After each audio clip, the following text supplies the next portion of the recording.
దేవుడు ప్రార్థన ఆలకించేవాడు. సో మనం అందరం నమ్మాలి, ప్రభు నా ప్రార్థన ఆలకిస్తాడు.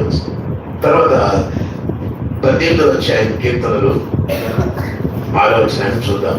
కీర్తనలు 18, 6వ వచనం. నా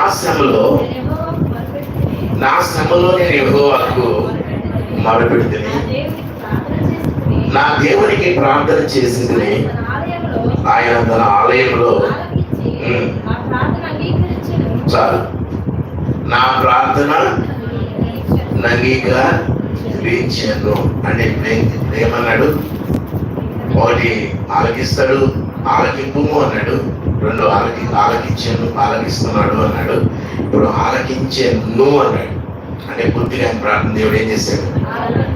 ఆలకించాడు. Praise lord. సో ఎప్పుడు ప్రార్థన చేశాడు ఆయన అంటే శ్రమలో. ఎప్పుడండి? శ్రమలో ఉన్నప్పుడు ప్రార్థన చేశాడు. నా శ్రమలో నేను యెహోవాకు మొరపెడితిని, నా దేవునికి ప్రార్థన చేసింది. Praise lord.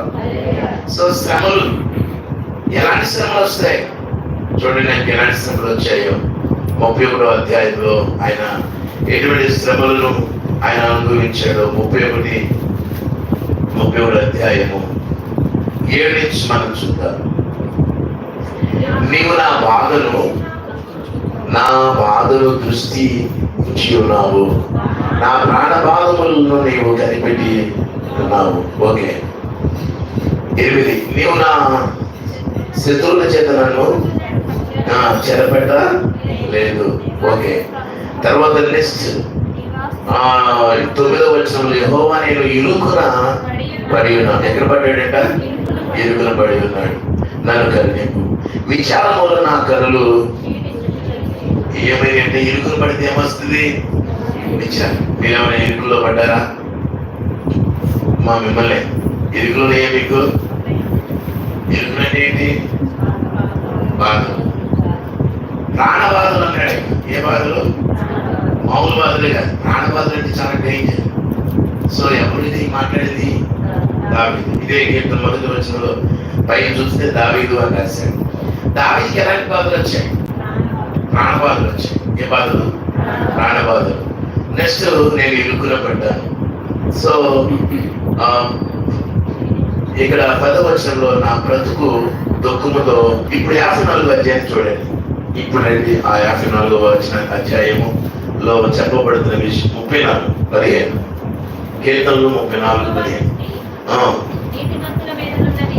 యెహోవా దృష్టి నీతిమంతుల మీద ఉన్నది. చాలు. దేవుని దృష్టి అంట నీతిమంతుల మీద ఉంటుంది. ఎవరి మీద అండి? మనందరూ దేవుడు ఏం చేశాడు? మిమ్మల్ని మనందరూ దేవుడు ఏం చేశాడు? ఎవరైనా తెలుస్తుందా మీకు? మనందరూ దేవుడు ఏం చేశాడు? నీతిమంతుడు ఒకడు. దేవుడు అందరూ పాపం చేసి దేవుడు అనుగ్రహించిన మహిమను పొందలేకపోయారు రాయబడి. సో మనం ఏం చేశాడు? దేవుడు తన రక్తం చేత కడిగి మనం ఏం చేశాడు? నీతిమంతులుగా తీర్చాడు. సో మన అందరూ ఎవరు? నీతిమంతులు. ఓకేనా? సో నీతిమంతులని మీరు నీతిని అనుసరిస్తూ నడవాలి, దేవుని అనుసరిస్తూ నడవాలి, వాక్యం అనుసరించి నడుస్తూ ఉండాలి. అలా నడుస్తున్నప్పుడు అప్పుడు దేవుడు దృష్టి మన మీద. దాని ప్రార్థన మీద ఎందుకు దృష్టి? అతను నీతిమంతుడు.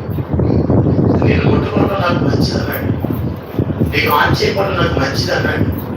సో అతను ఒక దైవిక విషయాలు ఆలోచన కలిగి ఉంటున్నాడు. అందుకనే దేవుడు అతని పక్షాన రాజ్యం ఆడుతూ వచ్చాడు. నీతిమంతుల మీద ఉంటుంది. చూడండి, లోతును చంపడానికి దేవుడు ఇష్టపడలేదు. లోతు ఎవరు? దావీదుతో పాటు నా కూతురు ఉన్నాను అని చెప్పేంత గొప్ప నీతిమంతుడు దేవుని స్తోత్రం.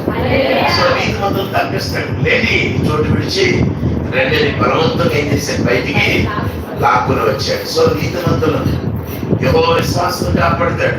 నీకేముండాలి? విశ్వాసం ఉండాలి. దేవుని దృష్టి ఎవరి మీద ఉంటుంది? నీతిమంతుల మీద ఉంటుంది. సో నీతిమంతులుగా బ్రతకడానికి మనం ప్రయత్నాలు చేయాలి. వాక్యం ప్రతిరోజు మనతో మాట్లాడుతున్నప్పుడు అమ్మాయి